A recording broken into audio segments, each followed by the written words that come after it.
Our school was founded by a queen, by an ali'i. And as a Native Hawaiian woman, that's so important to me because I want to continue to honor her legacy. Queen Emma loved to learn, and I know she wanted the children of Hawaii to thrive and be successful. That queen inspired a lot of our Hawaiian kids, right? And the culture that it brings here is a family-oriented culture with, of course, the class size and all that, but it allows the kids to come together and allows the faculty and parents to come together as a family. We were really drawn to the prep for a number of reasons, but I think mainly because of its philosophy of learning and really this kind of active, engaged learning style. For our middle child, we noticed a positive transition when he came from his old school to this school.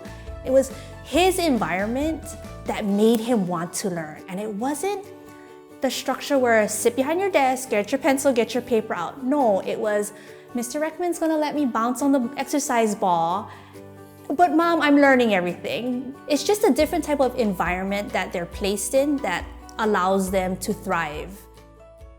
You know, really just coming to understand not only some of the stereotypical differences between boys and girls, but the developmental differences.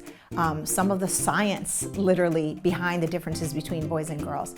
And so when you know that and you understand that, what you can do then is create an environment in which boys will thrive. They actually like colder temperatures, even things like that, you know, has gone into developing the prep. They're target learners, they're spatial learners, so they have to move.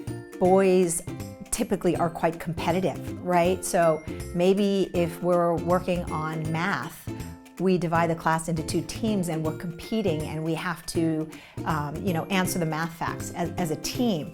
The boys are so into it, all they want to do is win, and they don't even realize the math facts that they might be spewing out, and the answers that they're getting, and that collaboration with one another. So again, just really understanding what makes boys tick, how they are, and creating a classroom environment that really recognizes that and allows them to feel just whole and comfortable in that space.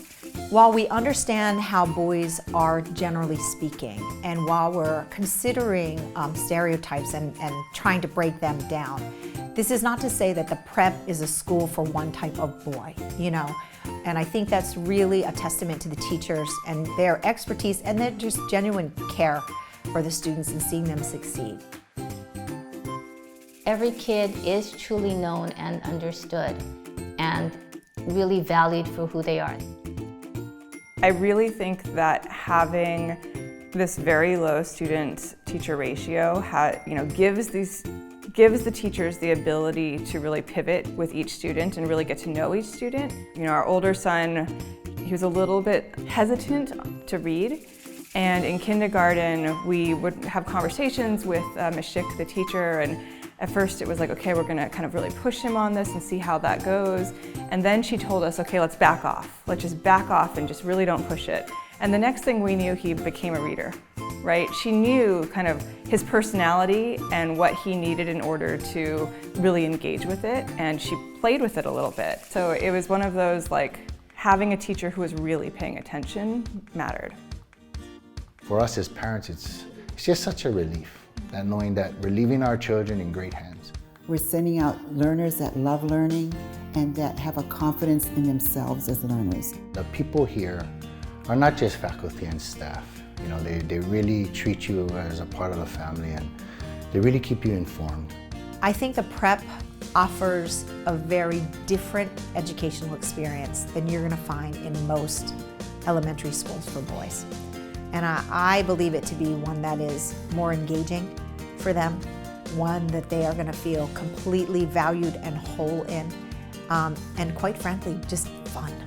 Both of our boys love coming to school. They look forward to it. We're really happy with the philosophy and mentality of the school, what they're, treat each other nice, the empathy, and just the way that they enjoy school. And to me, that's really important. We've had him in this very loving environment, kind of, small school environment, and we've gotten to know his academic strengths and some of his academic weaknesses, his personality. He's not a kindergartner anymore. we know a lot more about him, right? And so now we can make that next decision with a lot more information. That's really what we're trying to foster here. It's the relationship building. First and foremost with teacher and student, but then, you know, with our parents as an extension of that, but all with the same end game, with the same interest at heart in how can we grow this child to be his best self, and how can we all rally, you know, to make that happen.